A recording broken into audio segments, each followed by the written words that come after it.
Good afternoon, everybody, and welcome back to the Vienna Migration Conference. Welcome to our final session of the Vienna Migration Conference 2020, titled Partnerships in Action, Finding a Joint Way Forward.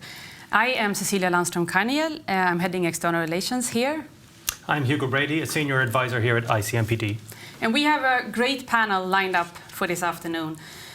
With a lot of interesting participants. Under these past days and many rich discussions that we have had, the external dimension, the importance of cooperation with countries along the migration routes have come up many times.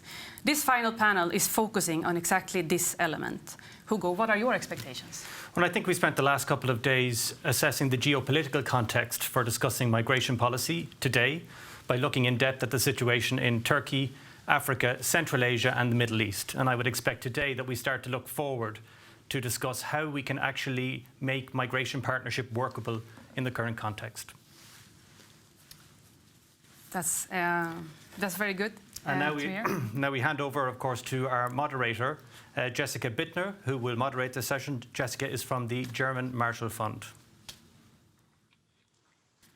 Yes, so very warm welcome from my part too. Thank you to the VMC team and thank you, Cecilia and Hugo. My name is Jessica Bither, as was just mentioned, and when I'm not moderating the VMC, I work with the German Marshall Fund in Berlin.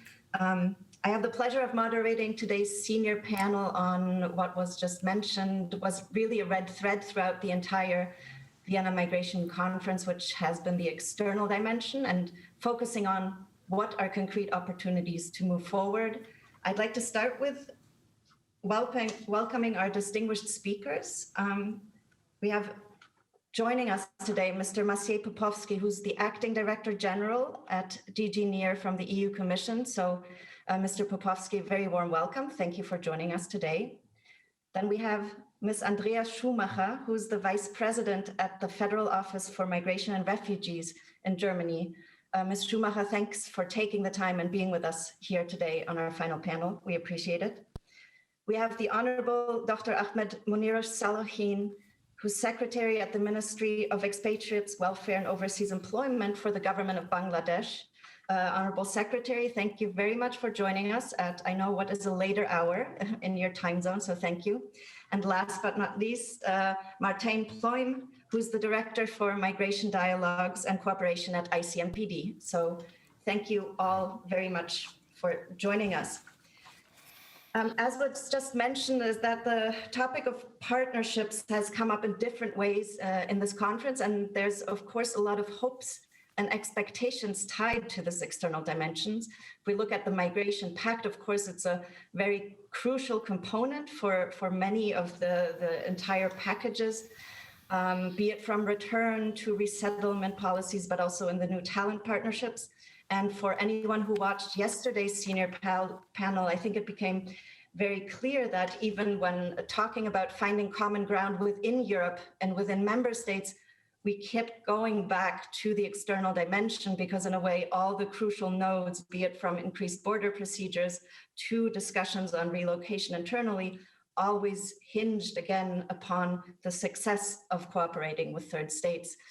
So in that sense, it's a very timely topic, a very complicated topic. And what we hope to discuss today is some of the overarching forward-looking themes, like what are some of the key ingredients that we need to successfully manage these partnerships going forward. Maybe how do we go about shaping even those partnerships that are more contentious? How do we keep a dialogue going? And of course, this all behind the backdrop of a post-COVID world that none of us really know what that will look like concretely. So this is what I hope to discuss today. But before I begin with our distinguished speakers, I would like to ask you, so everybody watching in the audience, to answer one question and to please use our polling function with this. If you are in full screen mode, you'll have to exit full screen mode for just a second. And right below your video, you will see our poll. And the question that, if you could just answer very quickly, it'll take only 5 seconds, I promise, is that if you look ahead at 2021, when cooperating with partners outside of Europe on migration management, do you feel A, optimistic, B, cautiously optimistic, C, not so hopeful, or D, not hopeful at all. So if you could just take 1 second, fill in that poll. We know there's a lot of people in the audience working on exactly these issues, so it would be great for us to see where your feeling, where your mood is if you look ahead on cooperation. And we'll just give it a couple more seconds and we'll close the poll shortly. Again, no right or wrong answer here.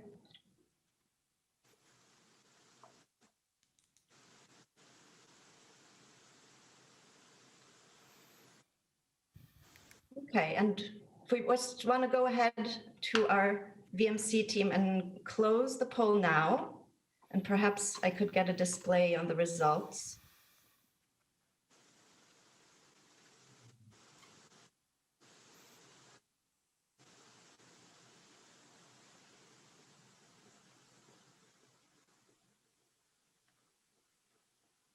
Okay, just waiting 1 more second.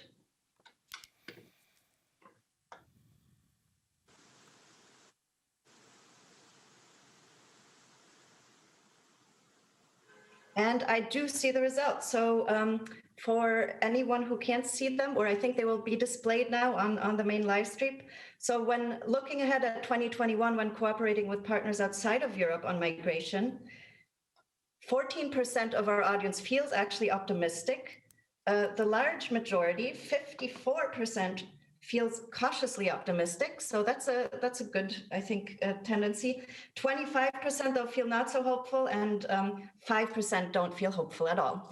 So with this general mood, picture of the mood in the audience, it could be worse. I would say I would like to start right into this discussion, and I'd actually like to start with you, Mr. Popowski. You've been involved for many, many years in negotiating, in shaping partnerships with third countries, and it would be great if you could maybe share a little bit about your insights. What are some of the most important lessons that you have drawn when it comes to just finding common ground with partners? And maybe you have some concrete examples that you could share. Thank you. And it's good to be back at the Vienna Migration Conference, although I have to admit that I'm missing your usual venue, this wonderful building of the Austrian Academy of Sciences. But the timing is perfect for this discussion for a number of reasons, but two stand out for me. One is the fact that we are now about to move into the new budgetary period of the European Union, and then indeed the Commission has presented its proposal for a new pact on migration and asylum a few weeks ago, and the discussion is already in full swing. Commissioner Varhelyi addressed the audience yesterday in a video message, also putting the work on migration into the COVID pandemic context. And this context has strengthened the need for a joined up policy making. So linking migration and asylum policy of the EU with economic investment in the neighbourhood and enlargement regions. So the Pact builds on the concept of comprehensive partnerships, which should be tailor-made, but also addresses the needs and interests of our partners. And this is certainly a lessons learned from the past. It's not that we have imposed things in the past, but the perception was that we were not attentive enough to the needs and priorities of our partners. And now we want to change that. The partner countries we are working in Directorate-General, this is your neighborhood, but they're all countries of transit and countries of destination very often, and countries of origin. And this has an impact on the way they perceive migration and the way we cooperate with them on migration. So that requires targeted action in different sectors. So what we want to achieve with this logic of greater economic investment in the neighborhood is certainly job creation. in particular for young people, and all the actions that can speed up and generate growth. And that's also an opportunity for us as the EU to link up our work with the partner countries with the main priorities of the European Union as a whole, which is the green transition, the digital transition. Sometimes we refer to it as a dual transition and economic reform. So building on this and some ideas already captured in the Migration Pact, we want to come up next year with a proposal for an economic and investment plan for the South, which will be a centerpiece of a broader policy paper, a communication as we call it in our parlance, on renewed engagement with the Southern neighborhood. It will be broader than migration. I mean, it's a policy framework for our relationship and all work strands therein. But of course, we also deal with all aspects of migration. You mentioned in the introduction this concept of talent partnership was mentioned, which features prominently in the external chapter of the Pact. So this is one an area of interest. Then we need to improve cooperation on returns and readmission. Again, it's a lessons learned that we need to do better. So the results have to get better. And we need to step up efforts on reintegration of migrants, those returning to the countries of origin. We have to work on, continue with cracking down on the smuggling networks. So remove incentives for smugglers and reduce attraction for illegal migration. Obviously, we will continue with our work on protection, and this is also something that has been happening since 2015, in particular in the Middle East, countries neighboring Syria, but also in Libya. So that will certainly continue, but at the same time, we want to improve migration governance and management in partner countries, including in all aspects of migration governance and management, so border management, border procedures, not only legal frameworks, but also practical training and equipment support to the countries in the region. And ICMPD is one of our key partners in that endeavor. Finally, I just wanted to single out the Anti-Smuggling initiative for North Africa, which is related to the Pact. So it started with the ministerial gathering back in July, bringing together European Commission, a number of member states, Algeria, Libya, Mauritania, Morocco, in Tunisia, and we want to use this forum exactly to do more joint up work on fighting people smuggling. We can achieve all of this only through a better, more direct engagement with the partner countries, through open and frank the dialogue, so that it's really a two-way street, and they understand that it's a partnership of equals. And this will be once again put very clearly in this upcoming communication that is due for adoption in February 2021. Thank you. Great. Thank you very much, Mr. Popowski, and also for alluding to some of the lessons that are now in the Pact as a partnership of equals, perhaps being attentive to certain ones, and your plans already for next year in part of addressing the COVID crisis. Maybe we'll have the opportunity to go a little bit also more into what you found worked in negotiations in the past going forward. But I wanted to, you talked about the opportunities that this new initiatives of yours have. Are there any risks that you see in bringing this partnership approach going forward? What could go wrong if you don't approach this right? There's always a risk of misperception. So, and that we have to clarify in our policy dialogues, also individually with many partner countries, namely that they will not. We have to counter this perception that we are working with them only because we want to we make our cooperation contingent on migration. Of course, migration is part of a bigger picture. It has moved very often, I mean, many cases into the mainstream of our work with partner countries in North Africa in particular. But of course, the relationship is broader than that, and we're also coming up with incentives and this investment offer. Another risk is that very often we engage with border management services. We train them, we provide them with equipment so that they are better off doing they're better prepared to do the work. And yet, very often we get negative publicity to that because, for instance, the Libyan Coast Guard is bringing people back to the coast, and then the trouble starts again because they end up in those infamous detention centers. It's not a black and white picture, because if we don't take the risk and we don't engage with these services, with all the question marks we may have, then, to put it very bluntly, there is a high risk that more people would die at sea, and that's what we want to prevent. That was one of the key messages of the Valletta Summit in 2015, which is still certainly valid. Great. No, thank you so much also for pointing towards the risks. And is there an alternative to taking these risks? Because of course they're not easy ones to take, and as you mentioned, it's hard to navigate these misperceptions and maybe reputational risks.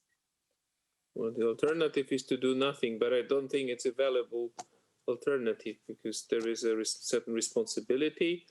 There are expectations in Europe as well.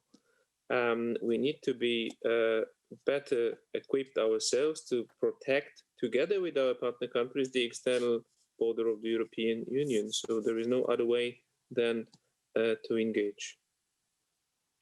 Thank you very much also for pointing out these important points that are, of course, part of the entire partnership debate. And maybe one final tiny question to you, Mr. Popowski, before I move on. You mentioned some of the investment plans for next year. What are some of the other main initiatives that will keep you busy as the DG NEAR at the Commission next year? Are there any other big ones that you would like to highlight in this area? You mean migration related? Migration related.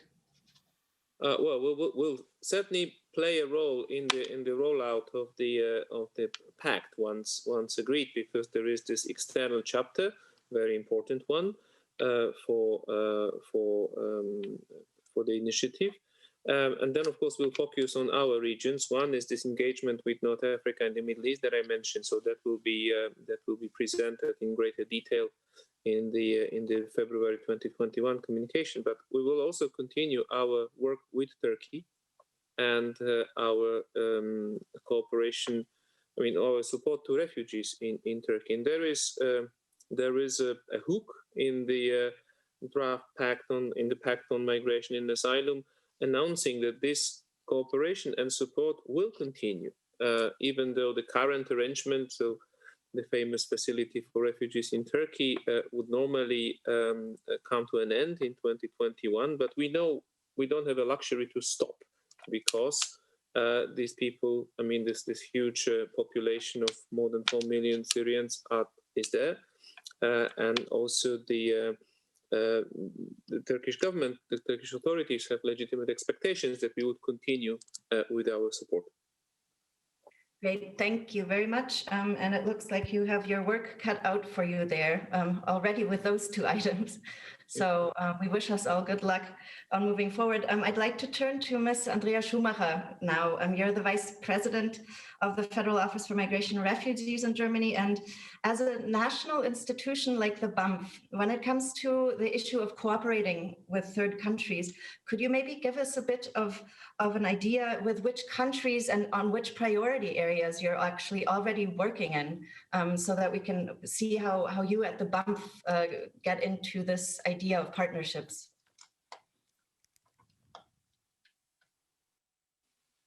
Thank you very much, Jessica. And good afternoon to everybody. I would like to be, of course, in Vienna and have a face-to-face meeting. And I have to say, I really, really miss Vienna. And as already mentioned by my previous speaker, the time is perfect for this kind of discussion. The cooperation with third countries and, of course, with EU countries is a key issue to avoid huge and uncontrolled influx of migrants. That is one of the lessons we learned from 2015. It is therefore very important to address hopelessness and the lack of perspective of migrants in countries of origin and in transit countries. That means we have to improve living conditions of asylum seekers, refugees and migrants, create perspectives in their countries. And I was glad to hear about the economic and investment plan from the DG NEAR, and that creates perspectives what we really need in transit and countries of origin. From the federal office, we can support states' asylum systems and, of course, migration authorities. And our primary national interests are, of course, in states along the migratory routes and main countries of origin. Therefore, we need strong cooperation and partnerships with these countries and, of course, with the EU for an effective migration management. We hope that the new package will bring that. And it will be then a win-win situation in our view to strengthen the migration authorities and asylum systems and improve conditions of migrants on the ground. You asked for some examples from what we are doing. We have examples of capacity building projects like in Armenia, Azerbaijan and Bosnia and Herzegovina. And I can give you short information about the projects, what they are about. In Armenia, we assist in construction of a temporary accommodation center. The beneficiary institution, of course, is the Armenian Migration Service. And we are lucky to have ICMPD as an implementing organization. And it's a project together with Denmark and the Netherlands. And we will contribute to strengthening capacity in providing shelter for vulnerable asylum seekers in need of accommodation. The other project I mentioned is in Azerbaijan. It's a reintegration support to the Azerbaijan returnees. It's called Restart.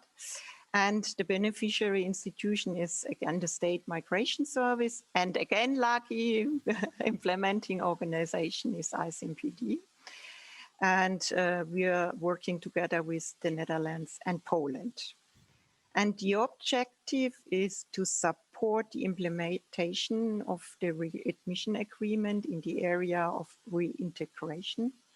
So through, again, strengthening capacities of authorities and civil society in Azerbaijan to facilitate sustainable return from EU member states and EU and reintegration of Azerbaijan nationals.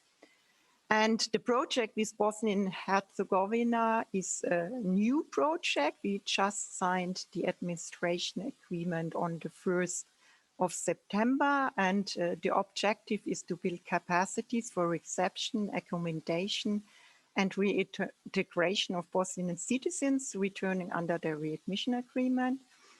And the state partner is the Ministry of Human Rights and Refugees.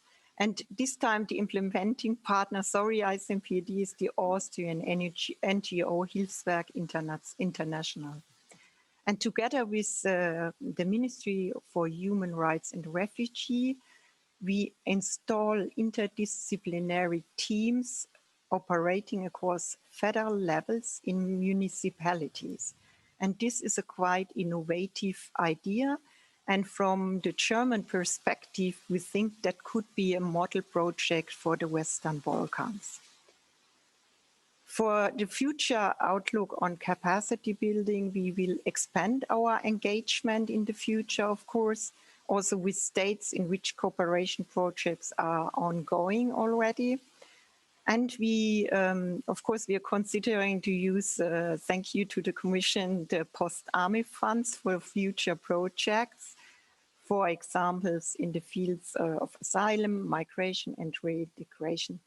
And it depends, you just mentioned it, Mr. Popowski, the state's request and the situation on site. We have also other forms of cooperation. For example, we are working in the EASO External Dimension Network. The project is we will establish a database on project work to improve the coordination and communication between the EU member states on working level, which is quite important to avoid double projects. And of course, we have a lot of international networks. Let me mention two. It's the GDIS network, it's the General Directors and Immigration Services. We meet regularly with the steering group, and we have an annual conference. It's an interdimensional forum. And of course, IGC, which is also an international and intergovernmental consultation on migration, asylum, and refugees. Thank you. Oh, thank you, Ms. Schumacher. And wow, there's a whole plethora of projects, of course, and I think sometimes maybe it's not so clear for someone not dealing with this on a day-to-day basis of how many actors you're actually involved with on different issues, from what I understood now, return and reintegration in many countries, but also networks to coordinate. I found that interesting at the end to avoid duplication. You mentioned numerous European partners that you work with on the ground. Just one very tiny question. I don't know if I got that right. You mentioned the new initiative on the federal level and municipalities. Is that? This is the project in Bosnia and Herzegovina. That's quite new. We just signed the agreement in September, on the 1st of September. Yeah. So, and you as the BUMP will be working with municipalities in. Yes, and it's yes. Okay, no, fantastic. Thank you very much, because I know there are often some questions as well. Here, a reminder to our audience, you can feel free to type in questions already now and throughout this discussion. I know there's quite a few that have come in already, so at the end, we'll definitely circle back to you, Ms. Schumacher. I'm sure there are a few questions that came out. I wanted to turn now to the Honorable Ahmed Munirus Saleheen, who's the Secretary at the Ministry of Expatriates and Welfare. Honorable Secretary, I'd like to start with you and maybe just a general overarching questions that from where you sit at the ministry in Dhaka, what are your 3 priorities in terms of when you look at migration cooperation in general? Thank you very much. Thank you and good evening from Bangladesh. It is about 9 o'clock at night. So thank you, and this is a good privilege on my part to be able to join this gathering on a virtual platform. Okay, the ministry that I work in is a specialized ministry meant for ensuring the overall welfare of expatriate Bangladeshis and promoting overseas employment. In my work domain, when we use the term migration, we mean work migration, economic migration, or human or labor mobility, that is from one country to another, that is from my country, our country, to different destination countries. So explicitly, this is an external or voluntary migration. Given the enormous contribution of work migration to our economy in terms of employment generation and remittance inflow, the priorities of my ministry at this point of time, because by this point of time, I mean the COVID situation that we are passing through, the global pandemic that we are passing through. Number 1 is to ensure the overall welfare of migrant workers, both at home and abroad. And you know that during the ongoing pandemic, they have become more vulnerable. They have become exposed to more vulnerabilities than ever before. Many of the workers in different destination countries have become vulnerable to losing their job. There is the alleged question of wage theft. They're standing a chance of getting sacked, so on and so forth. So this is a very important thing that we need to take care of those people. Number two is to ensure that the flow of overseas employment and as well as remittance inflow is not seriously or drastically affected. Because just because of this thing, we'll have to consider some important aspect of skill development.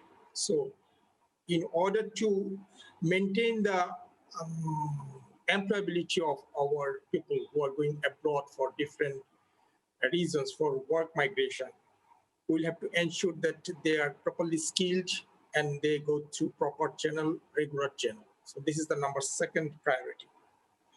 And the third priority is the socio-economic reintegration of the people who are coming back from different countries. That is the socio-economic reintegration of the returnees. And this is very important that as far as socio-economic reintegration, unfortunately, though Bangladesh is one of the major working sending countries with some 11 million people working in as many as 165 countries across the globe, we did not have sufficient programs. But the COVID situation has taught us that we'll have to reinvigorate, we'll have to reinforce the idea of socio-economic reintegration. And I would like to recall what the first speaker rightly pointed out, that this is an important issue that we need to take care of. So the socio-economic reintegration of the people who are coming back, especially during the COVID situation, we have got some 250,000 people who have come back from different destination countries, such as Middle Eastern countries. So how they can be integrated, they can be given proper training, they can be given some economic support, like we are giving them soft loan so that they can invest in some self-employment generating activities. So these are the three priorities that I can think of in my capacity as the Secretary of a Specialized Ministry. And just to reinforce the idea, the name of the ministry is the Ministry of Expatriate Welfare and Overseas Employment, which is, I think, self-explanatory. You can understand what we deal with. Great. No, thank you very much. And just you mentioned a few points that obviously have links to what Mr. Popowski and Ms. Schumacher said in terms of areas of cooperation, be it on socioeconomic reintegration efforts or on other areas. Are there any other major points other than these two that you mentioned? And you mentioned skills development, that when it comes specifically for Bangladesh, when looking at cooperating on migration with European countries, that you would find important? Is there any additional ones? I think there are different areas for cooperation. So as far as the present scenario is concerned, we are getting cooperation from a number of international development partners, such as ILO, IOM, and we are also getting support from ICMPD.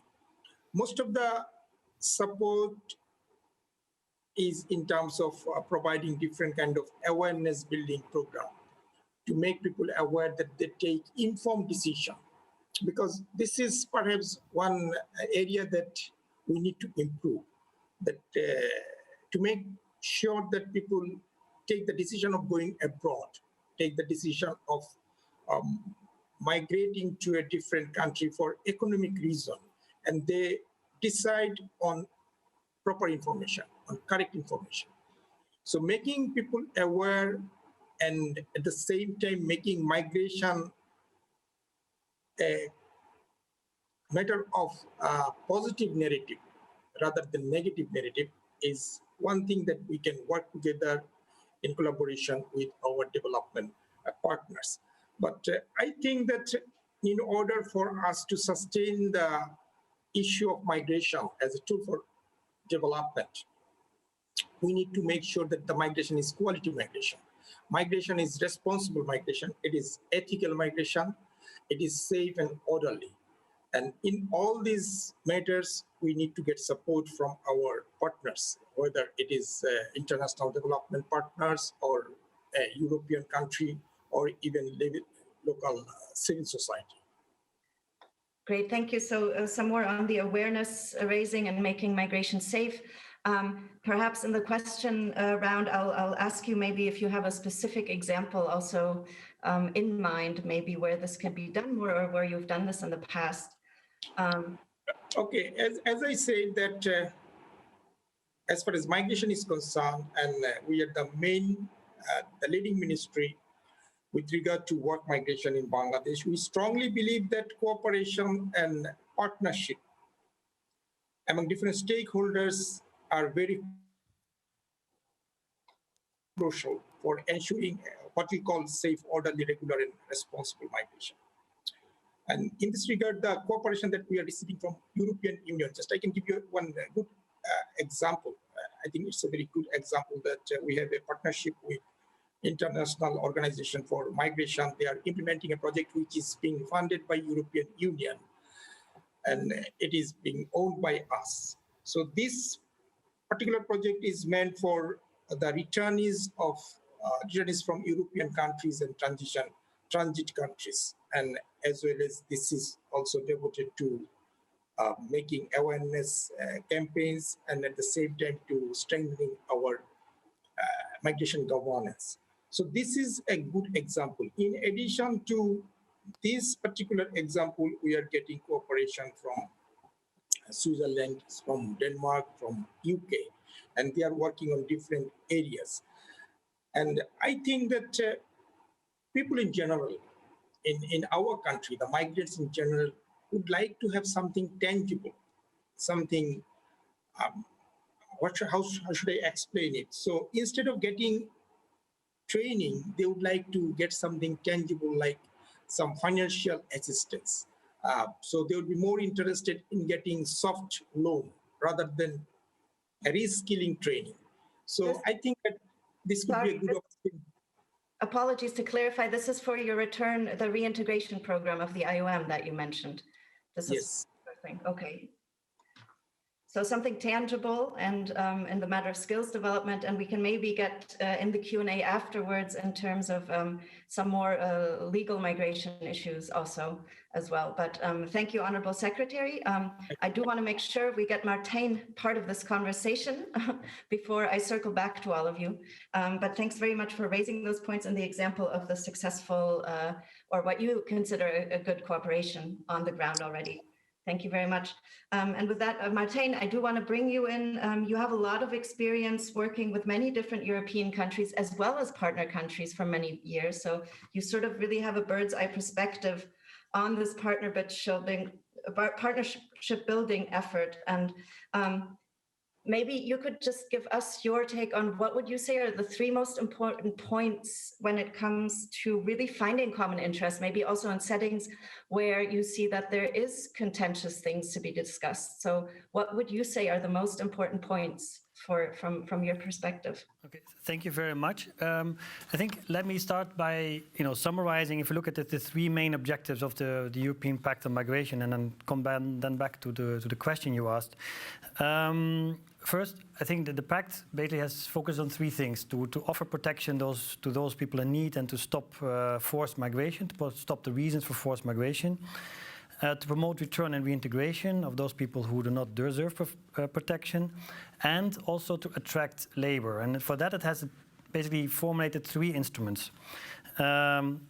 One level, the top level, the internal solidarity. Second level, the border procedures. And third level, it really puts a heavy emphasis on external cooperation and external partnerships. And to make this so much part of the European Migration Pact does a lot of justice to indeed the need for this cooperation. And if we look at the past, there was a lot of lip service paid to a number of topics, but I think the Pact this time, and also the words of Mr. Popowski, confirm that the Pact very strongly recognizes, and that is the first point I think I want to raise, is the differences between the individual countries that the EU is dealing with. Of course, there's common principles that the EU has, the common objectives that they have in the cooperation with those countries, but their history, both in individual history, but also history of cooperation with Europe, also its migration relationship with Europe,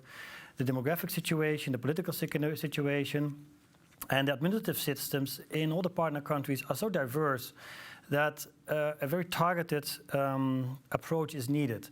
And I'm very happy to see how strong the Pact emphasizes this in the core document.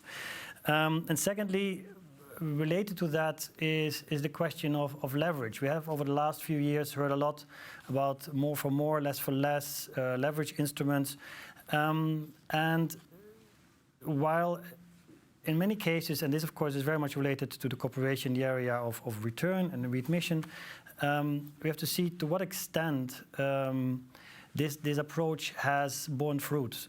We have seen now that in many cases the cooperation that we would like to see with those countries and where threats were, let's say, issued, did not really bring us forward. And I think here we have to see to what extent was, for example, lack of cooperation the real issue behind, for example, the non-effective implementation of return.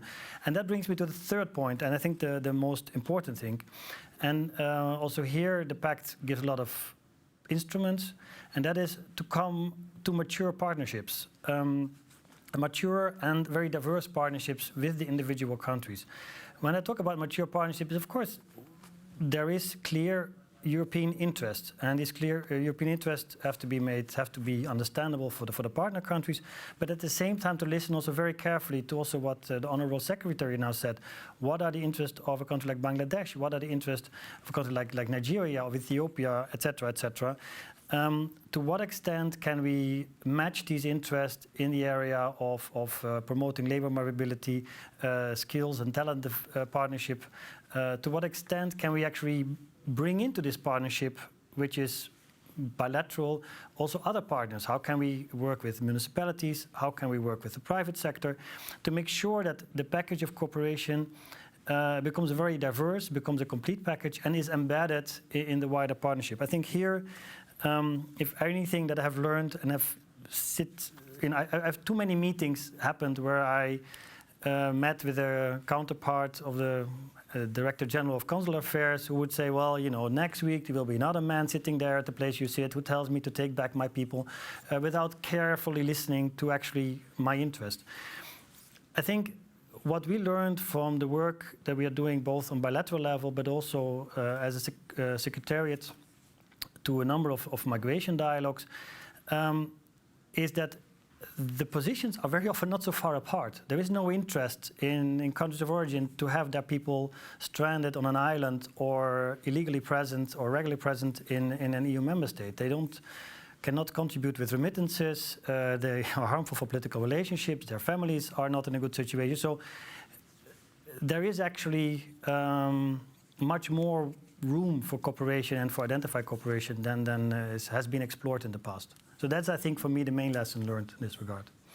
And Martijn, just to touch upon that point, because you did mention some interesting points, maybe you hinted at it sometimes where threats were issued that did not work, and then vice versa, that there are sometimes actually interests that aren't that far apart, and that it's maybe a matter of process and who gets together. Are there any concrete examples that you can mention of where you said, oh, this is something where I saw it went really well? I know you cannot mention all examples, but I'm very well aware of that. There have been countries in the past where indeed individual member states said, okay, well, we cut down in our development cooperation. Did that lead to improved cooperation? No.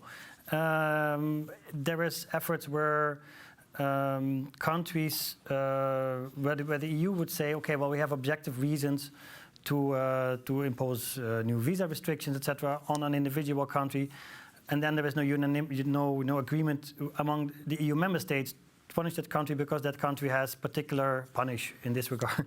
In that sense, to use a leverage mechanism against that country because there is bilateral interest with some of the member states. So as a mechanism, it is not a very strong tool to be used. And then it would mean that only those countries where there isn't a real or perceived lack of cooperation that are, have less friends or easier to use this leverage against would be affected by this. So from that perspective, again, there might be sometimes good reasons, but again, as a general principle, I think the start should be from a much more a positive approach and openness in cooperation and using all the tools of cooperation that are available.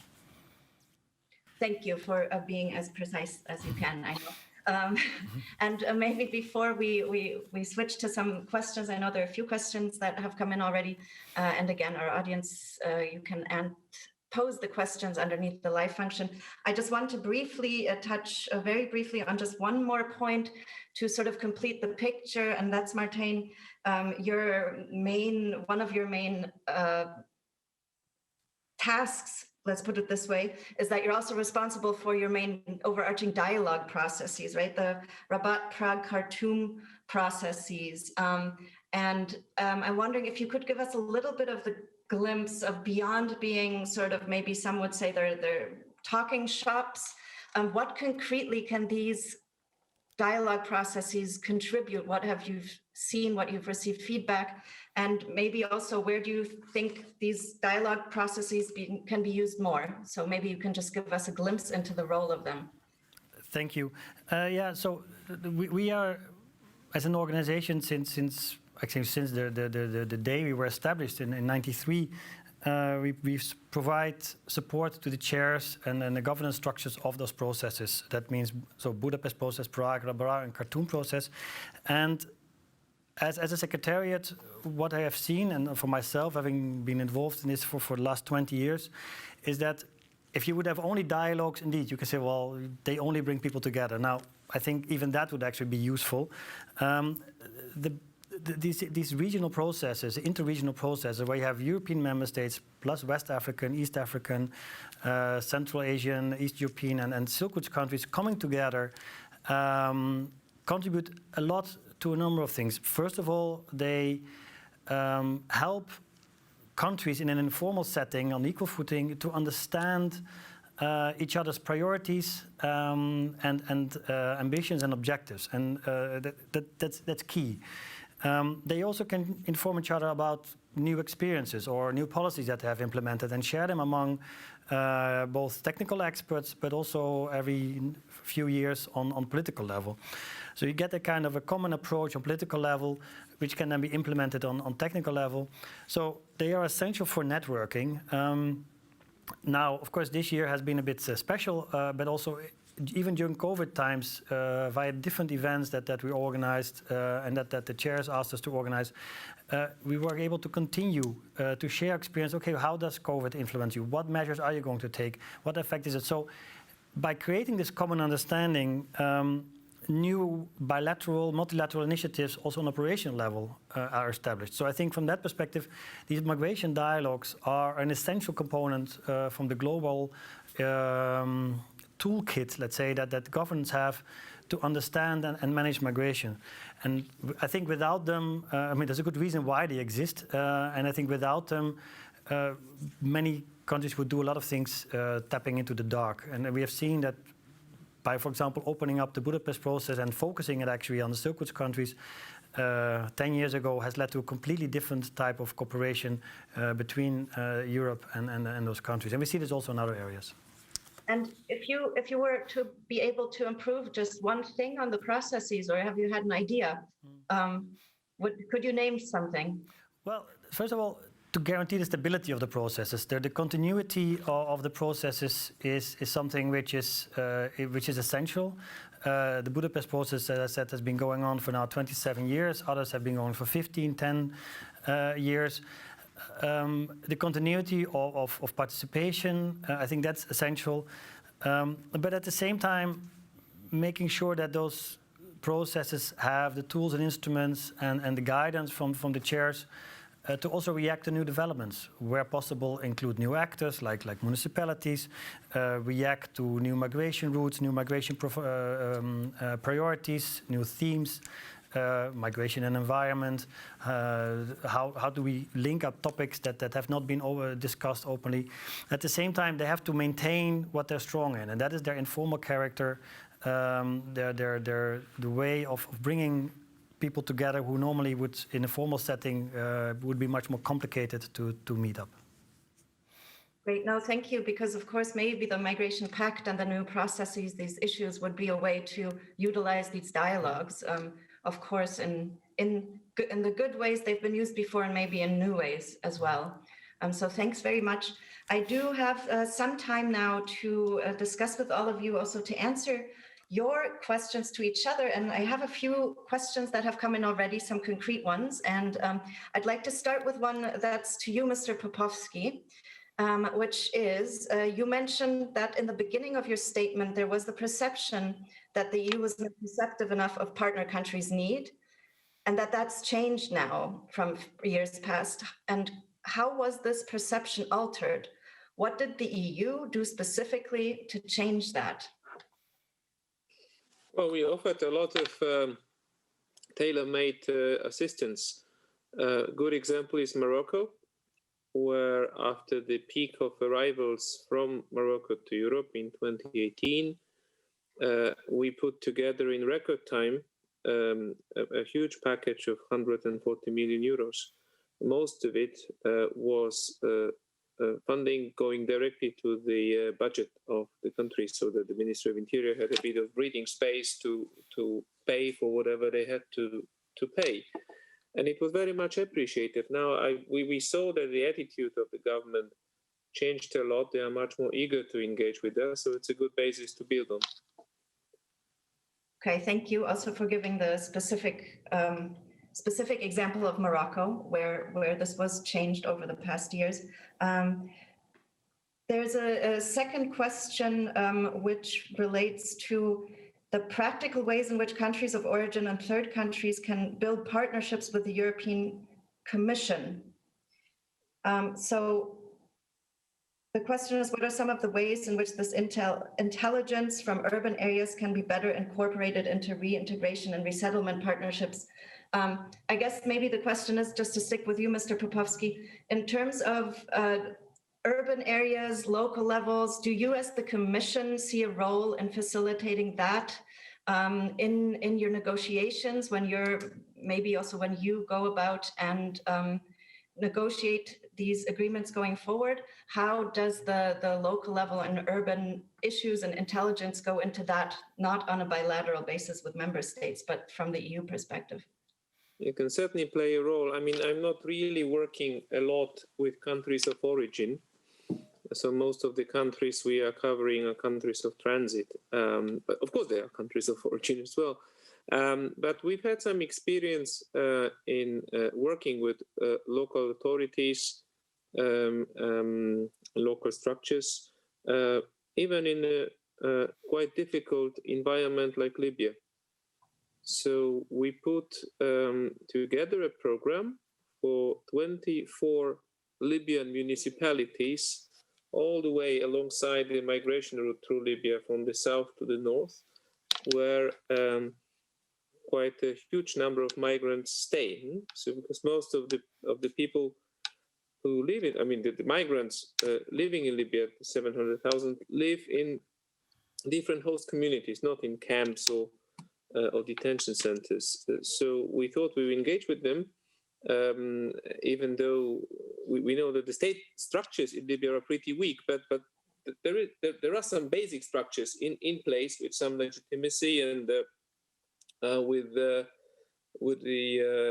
instruments to make things happen, and it's paying off. I mean, it's not that we can reach every objective through that, but it's certainly an important complementary tool. Great. No, thank you very much. Also on that level, Martijn, you had two fingers, if I see that correct from afar. Go ahead. Thank you.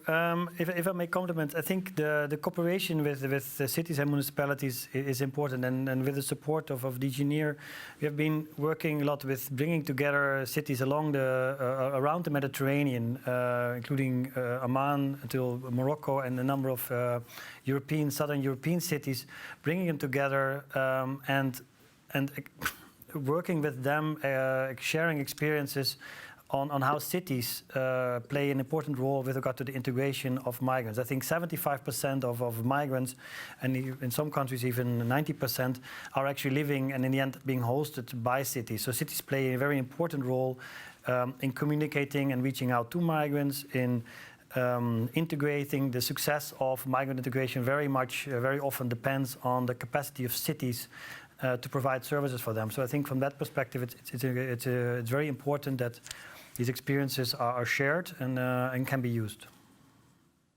Yes, and of course, this is why also the project that you mentioned, Ms. Schumacher, is very important. So we'll look to see how that goes. There is a specific question to you, Ms. Schumacher, also, and that is if you could elaborate just a little bit on, at the very end, you mentioned of your input, networks that you're engaged in with the BAMF. So on the external dimension. So if you could just repeat them, and also in what way do you use these networks at the BAMF? Why are they important to you? And what do you get out of participating in these networks? Thank you. Yes, I mentioned IGC, the intergovernmental. It's an intergovernmental network, and there are partners from all over the world where we exchange views on migration issues. The last time we have met was last year, of course, in Spain, and the main topic was integration issues. So we could share all the informations about integration, what we are doing in different countries. For example, there were a lot from Canada, input from Canada. They're doing a lot on these issues as well. And so we can share these informations on an international level. For GDISC, I mentioned that as well as international corporations. These are all the general directors of the immigration services, and the main task is to exchange views from an operational point. So we have different members from Turkey to the northern countries in Europe. So it's we meet, of course, personally, normally face to face, and we can share our information, what we have on the asylum systems. We share information to improve the systems, like we share information on IDMS tools. This is quite important, and we used it during the Corona pandemic to share information how we deal this situation with accommodation center, what we are doing on this. This is very helpful. It's informal, but it's really very helpful. But I just want to mention another project. I had no time to mention that, but it's a real new project as well. And you see the small projects, in my view, helps a lot sometimes on the ground. It's a project which we are doing or we are planning in Greece. It's in application phase, and it's a project together in sport with different partners, the German Olympic Committee, the Hellenic Olympic Committee, and NGO Med Adrasi in Greece. And the targeted group is an unaccompanied minors in asylum procedure, particularly, of course, vulnerable people. And that means on a long term, it's a municipal partnership as well between, we start with Nuremberg because we are in Nuremberg, and Kavala because Kavala is the partner town of Nuremberg. And this is a starting point for maybe a long project for intercultural exchange between unaccompanied asylum seekers and local minors in selected Greek municipalities. And these are small projects, but in our view, they are really effective for everything. Thank you. Great. No, thank you also for giving us that example of yet another a little bit different, but definitely related, of course, to the entire migration process. And in Greece, we look forward to seeing what that project brings. It's just launched, as you mentioned. I did have a question for all of you related maybe to the COVID-19 pandemic, sort of as an outlook. But before we go there, there's been a couple or a few questions related to legal pathways. And I did want to turn one more time to the Honorable Secretary Saleheen, because you mentioned for you and for your ministry, when we speak about migration, what you mean or what is meant by it, it's labor mobility. And this is something that's really important for Bangladesh. You have workers abroad. Maybe looking ahead also, you mentioned COVID and everything that will bring. In terms of legal migration cooperation, what would you say, or what would be your hope that the cooperation could look like between Bangladesh and countries of Europe and the EU, if you look ahead? Okay.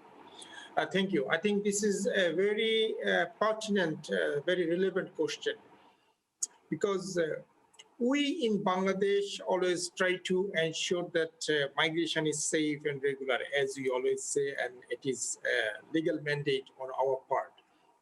But the fact is, the reality is still some irregular migration takes place. And we always try to make sure that no irregular migration, or to be more specific, human trafficking takes place in the garb of migration. So I think there is a shared responsibility. Definitely the responsibility is perhaps more on the country of origin rather than on the country of destination. So one thing I just, I think that pops up in my mind, that if there is legal migration, the opportunity of going to another country through legal channel, then you can reduce the cases of irregular migration to a great extent. Let me give you an example that we have a requirement of workers from European country like Croatia, like Romania or Poland. But unfortunately, going there through legal channel or getting visa or work permit and work visa is quite difficult, if not impossible. It is time consuming. It is, there are a number of hurdles in getting it done. So if this can be facilitated, I mean, if there are opportunities for legal migration, legal work migration from a destination country, from a country of origin like Bangladesh to a country of origin, country of destination like Poland or Romania, I think the cases of illegal migration will get drastically reduced. Number two is the cooperation, the understanding between these two countries, how we can make people aware.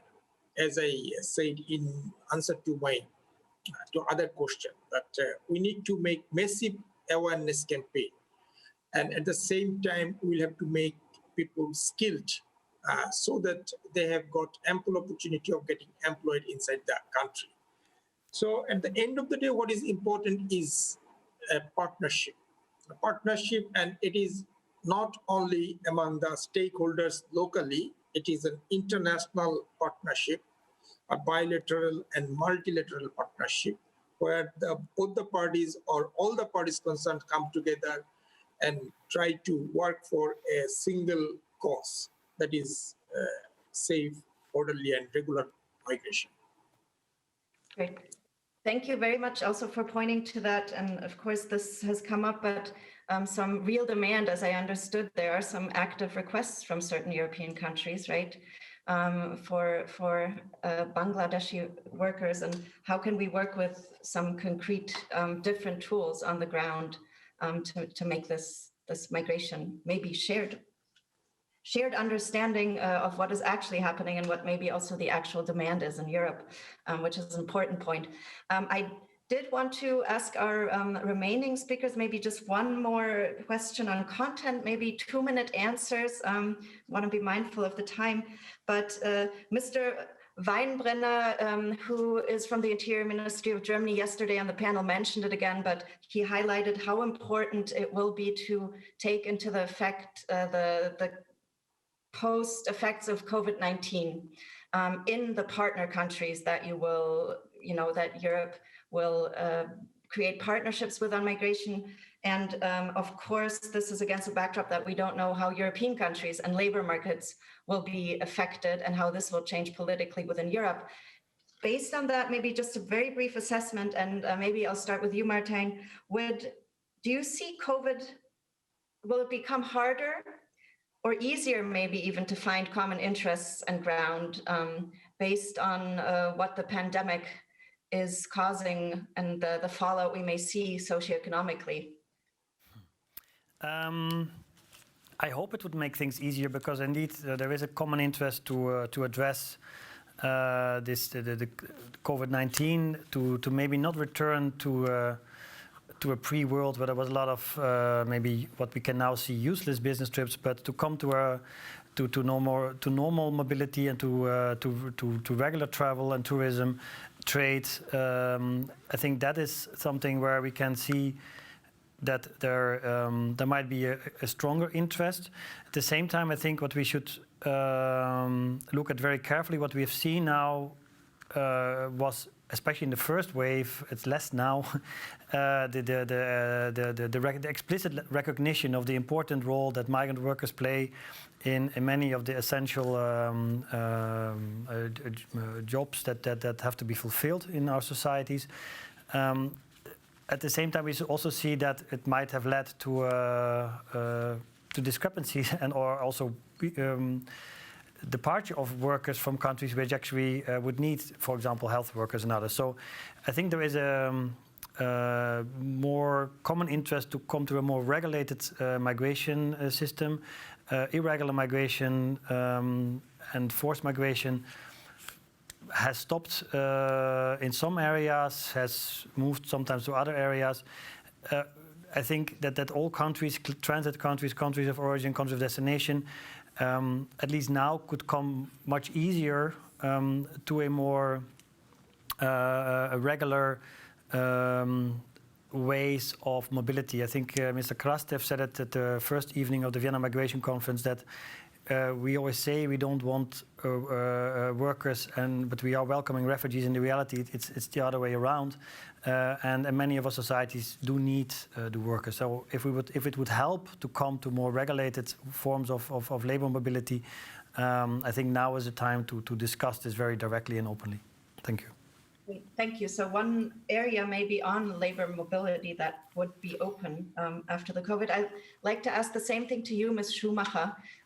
Just very briefly, no right or wrong answer, but do you think with the COVID from where you sit, will it become harder or easier to find common ground with partner countries? It is quite difficult, as Martijn already mentioned. The common interest, of course, will be the fight against the pandemic, but it's difficult for us to get skilled workers. It will be difficult in some countries to return people, even for voluntary return and reintegration projects. And it's difficult because we had already to suspend our resettlement program, our sponsorship program, and we hope to start that again. But I see a lot of difficulties, but hopefully we find something in common against the pandemic. Thank you. Yeah, no, great, thank you. And maybe some of the processes that were established that will now remain in place. I'm thinking of the digital tools that have been developed, for example. Mr. Popowski, the same question to you. Post-COVID-19 world next year, do you think this will make it easier or harder for European countries or the EU Commission to find common interests with partner countries? I don't think it will be difficult to find common interest. I mean, but we are faced with parallel challenges when you look at the effects of COVID on our own labor market, for instance. And so the Commission has just adopted a draft employment report, will be presented to the Council, I think, tomorrow, pointing to the fact that in some of our own member states, the youth unemployment has risen again dramatically. In Spain, in Greece in particular. But of course, it doesn't mean that the demand for workforce will diminish or disappear or diminish. That will continue in Europe. Looking at the partner countries, though, what we want to benefit from, if I can put it like that, is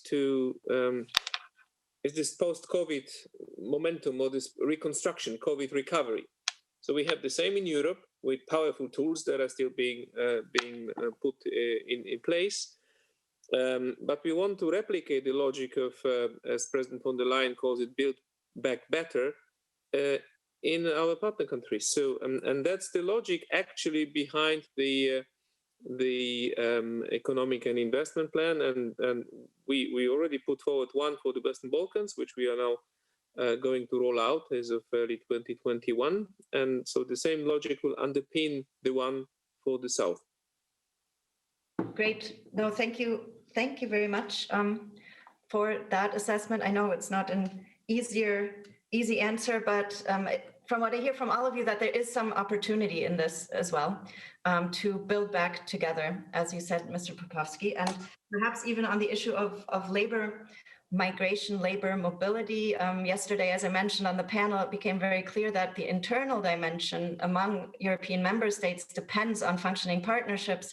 Maybe also vice versa, the functioning partnerships will greatly depend on what the situation looks like, of course, in EU member states. You mentioned unemployment. So again, a nice demonstration of the linkages there. We're almost out of time. And before I have that, I have one final question to all of you and to each of you. And maybe I'll just start with you and work my way back, Mr. Popowski, but it's just a tiny question. But looking at the year ahead for 2021, if you had one New Year's wish when it comes to cooperation on migration, what would that be? Well, we need the final agreement on the next multi-annual EU budget, because otherwise we will have no tools to work with. Okay, and an appeal, the EU budget needs to be finalized. Thank you for that clear wish for 2021. Honorable Secretary Saleheen, you get to go next. If you had one wish for 21 when it comes to cooperation on migration with European countries, what would that be? This is definitely, in fact, the perspective differs. And as I said, that Bangladesh is a labor or working sending country. So my wish for the next year is that there is better cooperation among different stakeholders. And what I'm really concerned about is that migration is recognized as a tool for development and not a threat to anybody, not a threat of any sort, that it just emerges as a tool for development, and all the toxicity that we have about migration is dispelled. Thank you very much for that very nice, I think, wish for all of us for 2021. Ms. Schumacher, your wish for 21 on migration cooperation. My wish is, of course, and I wanted it already for 2020 to finalize the new pact on migration. As German presidency, that's a real wish. And of course, with innovating idea when it comes to cooperation with third countries and a credible policy also for return policy. Yes, that's our wishes for the next year. And to improve, of course, the work with ICMPD. And I think we can work as well with the DGNIR. Great, so another small wish list there. Thank you very much, Ms. Schumacher. And Martijn, finally to you, wishes for 2021. If you had one, what would that be? I think my single biggest one would be that we could meet in person again and have this informal networking opportunities that we've had in the dialogues and in the various missions that we've had, where you can really exchange and not look at a screen and have really the possibility to come together. So I hope that we will be able to live in some form or another with or without Corona, but at least which would allow us to meet up in person again and like that develop friendships and partnerships. Thank you, and thank you all. I think we have a great wish list. If early next year that would come together, the budget for the EU and the Pact for Migration is in good shape. There's more stakeholder engagement and less toxicity in our engagement, and that we can do this in person, as Martijn mentioned. So I think with this bouquet, I'd like to leave you all, and with big thanks to our entire speakers. Thank you very much for being so open and candid and for leaving us with these nice wishes. And with that, I'd like to hand it back to our VMC and ICMPD colleagues to the studio, who will officially wrap up the conference. But thank you all again, and thank you to the audience for your questions. Thank you very much. Thank you so much. Thank you. And welcome back to our Vienna studio. I think it's hard for all of us to picture New Year's Eve right now, but at least we had the satisfaction of a wonderfully moderated and very granular panel on the future of migration partnerships. 3 quick reflections from me before I hand you over to Cecilia, my moderation partner. One, in this panel we heard that the news is coming in the new year. There will be a New Year's package, a New Year's present as it were, from the European Commission, from the EU. There will be a major package of economic assistance announced by the European Commission next year.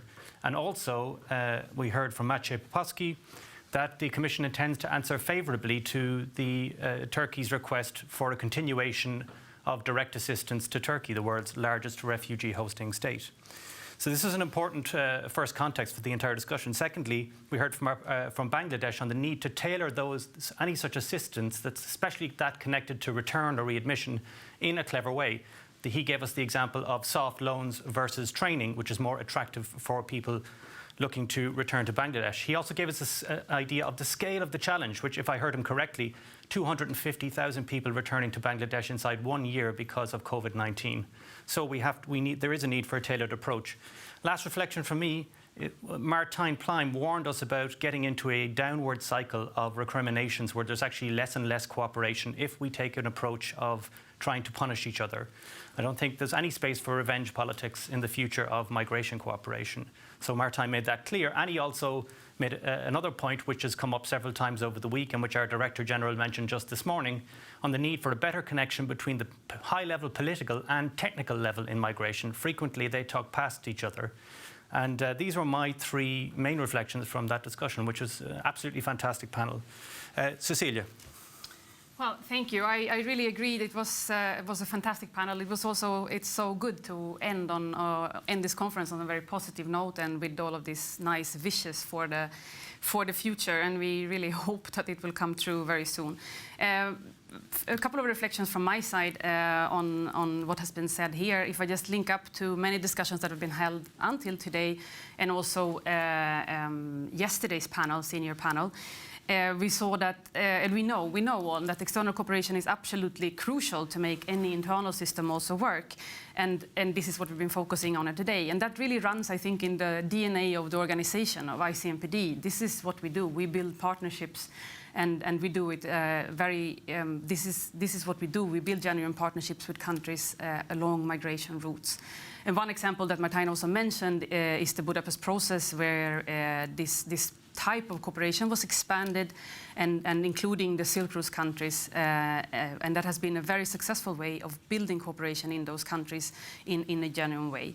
We talked about meeting interests, and I think this is also another keyword really, that there is a possibility, there is a positive way of meeting interests.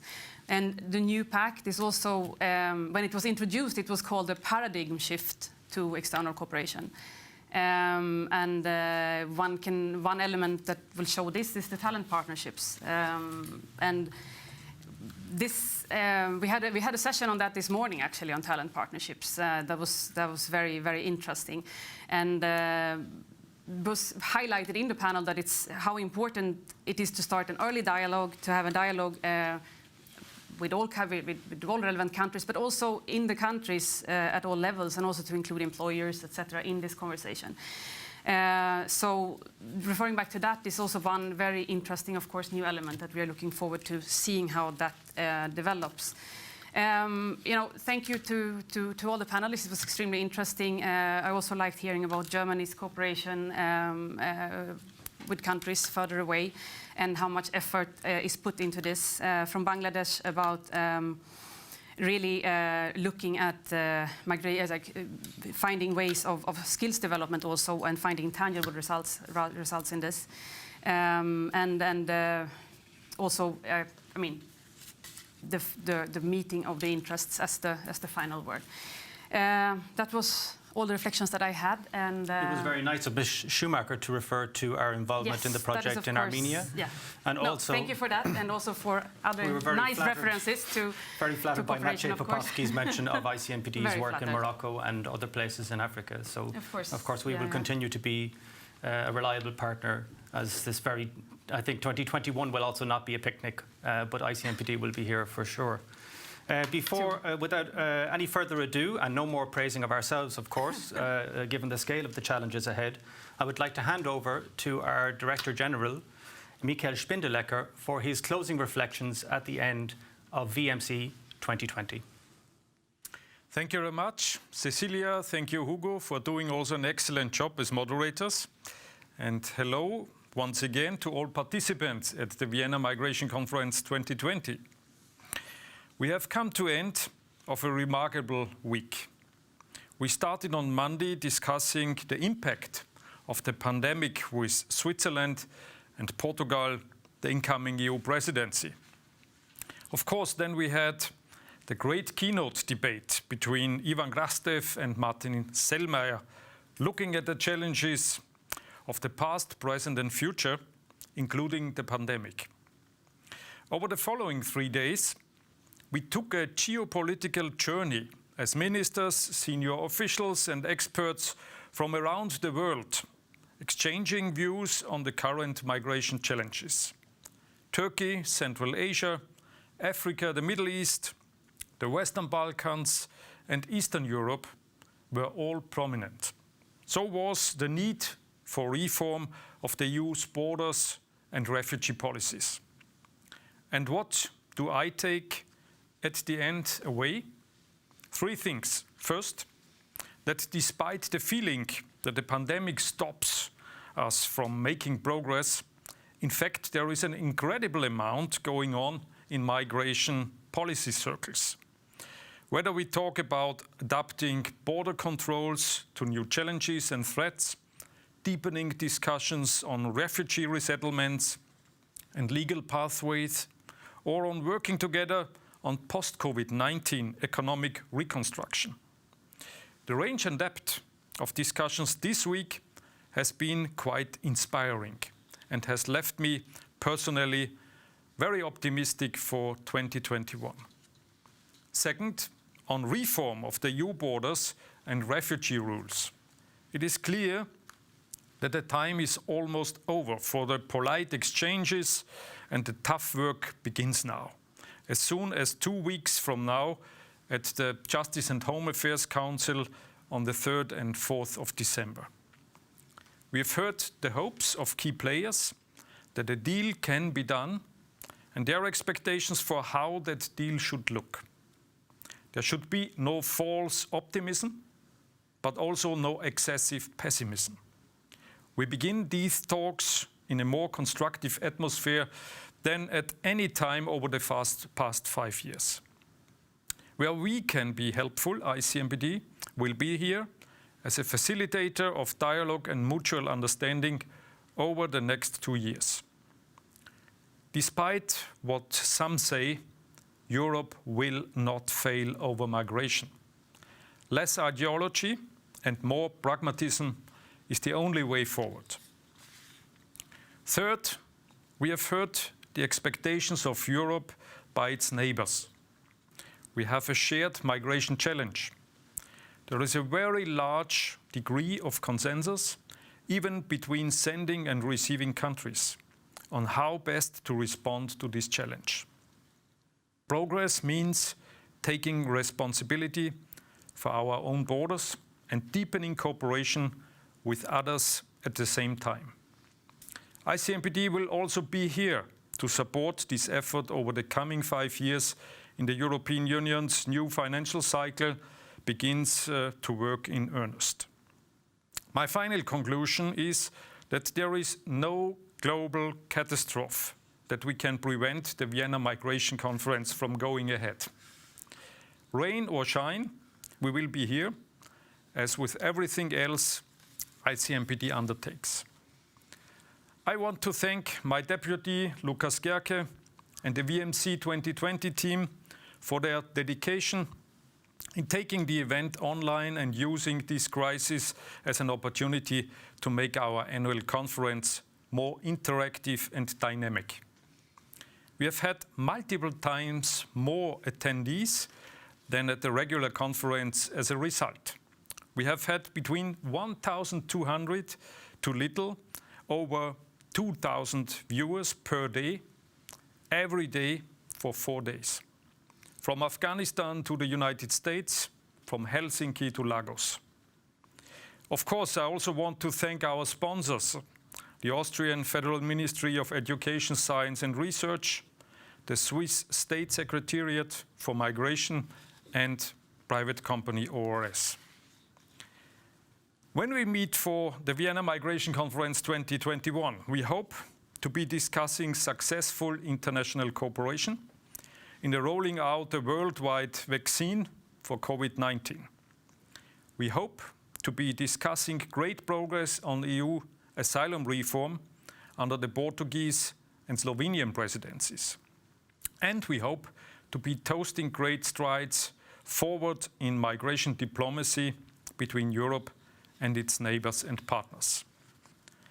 My predecessor, the founding Director-General of ICMPD, Jonas Wildgren, once said, I quote, "Stay-at-home policies must be equally balanced with orderly movement policies, because movements will probably take place anyhow, if not in an orderly, then in a disorderly fashion." He also noted that such give and take policies need to be embedded in a broader framework of international cooperation on human rights, confidence building, peacekeeping, political and humanitarian intervention, population policies, environmental improvement, development aid, free trade, and employment creation. End of the quote. That remains the right roadmap today, just as much as when Jonas said it in Geneva in 1994. This is all from my side. Stay safe, be well, and I hope to see you soon. Goodbye.